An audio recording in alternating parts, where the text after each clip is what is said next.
রেজানুল হাসান বলছেন জানুয়ারি 1 তারিখ কাজ শুরু করবেন 26 সালে।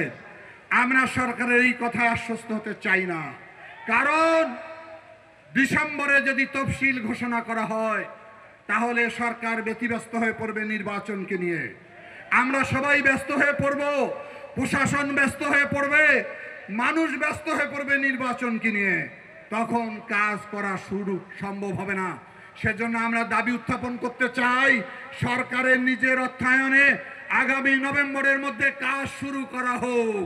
1.5 কিলোমিটারের ফলে কত লক্ষ হেক্টর জমি মানুষের চাষাবাদের আওতায় আসবে। যারা ভূমিহীন হয়েছে, যারা ক্ষতিগ্রস্ত হয়েছে, তারা জমি দিয়ে কৃষি চাষ করবে আধুনিক চাষের মাধ্যমে। দুই দিকে গাইড বাঁধ দিয়ে দিবে 130 কিলোমিটার। এই বর্ষাকালে যাতে মানুষের ঘর বাড়ি ডুবে না যায়। কৃষক তার চাষের জন্য পানি পায় না, বর্ষাকালে বিনা পানিতে ঘর ডুবে যায়।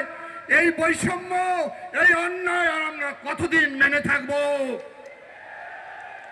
বাংলাদেশের বড় বড় প্রকল্প বাস্তবায়ন হচ্ছে। 1 লক্ষ কোটি টাকার প্রকল্প, 90,000 কোটি টাকার প্রকল্প, আর 2 কোটি মানুষ যেখানে জীবন সংগ্রাম নিয়ে অতিবাহিত হচ্ছে। নীলফামারী, রংপুর, লালমনিরহাট, কুড়িগ্রাম, গাইবান্ধার 130 কিলোমিটার মানুষ আজকের হাহাকার পরিণত হয়েছে।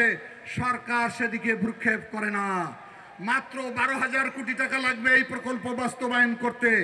এটি সরকার বিদেশি অর্থ ছাড়াও বাংলাদেশের অর্থ দিয়ে বাস্তবায়ন করা সম্ভব। আমাদের বন্ধু প্রতিম রাষ্ট্র চায়না ইতিমধ্যে গণশুনানি করেছে। প্রত্যেক জেলায় জেলায় পাওয়ার চায়নার লোক এসেছিল। আমরা সবাই জানিয়েছি যে তিস্তা মহাপরিকল্পনা বাস্তবায়ন আমরা চাই। তারা আশ্বস্ত হয়েছে। ডক্টর ইউনূস চীন সফর করেছিলেন, আমাদের মহাসচিব চীন গিয়েছিলেন, আমিও চীন গিয়েছিলাম।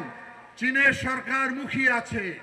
তারা আমাদেরকে বলেছে সরকার গ্রিন সিগন্যাল দিলে আমরা কাজ শুরু করব। ইকোনমিক্যাল জোন হবে, শিল্প কারখানা হবে, পর্যটন নগরী হবে। যারা টাকা খরচ করে কক্সবাজার, রাঙ্গামাটি বেড়াতে যান তাদেরকে যেতে হবে না। বাংলাদেশের মানুষ তিস্তা পারে বেড়াতে আসবে। যারা আমাদেরকে বলেন মফিজ, যারা আমাদেরকে বলেন মঙ্গা, অথচ রংপুরের মানুষ সবচেয়ে বেশি খাদ্য শস্য উৎপাদন করে থাকে।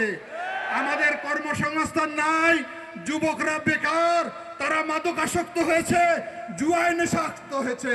তাদেরকে যদি আমরা ওই পথ থেকে ফিরে আনতে চাই তাহলে তাদের কর্মসংস্থানের ব্যবস্থা করতে হবে। সারা বাংলাদেশে শিল্প কারখানা হয়েছে, অথচ আমার রংপুরে কোনো শিল্প কারখানা নাই। এই অভাব, এই বৈষম্য আর কতদিন রাখবো?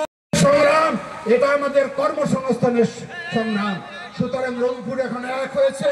রংপুরের ডাকে এই নীলফামারী থেকে গাইবান্ধা পর্যন্ত সমস্ত লোক জেগে উঠেছে জাগো বাহে স্লোগানের মাধ্যমে। আবারও আমার সঙ্গে স্লোগান দেন, জাগো বাহে, জাগো বাহে।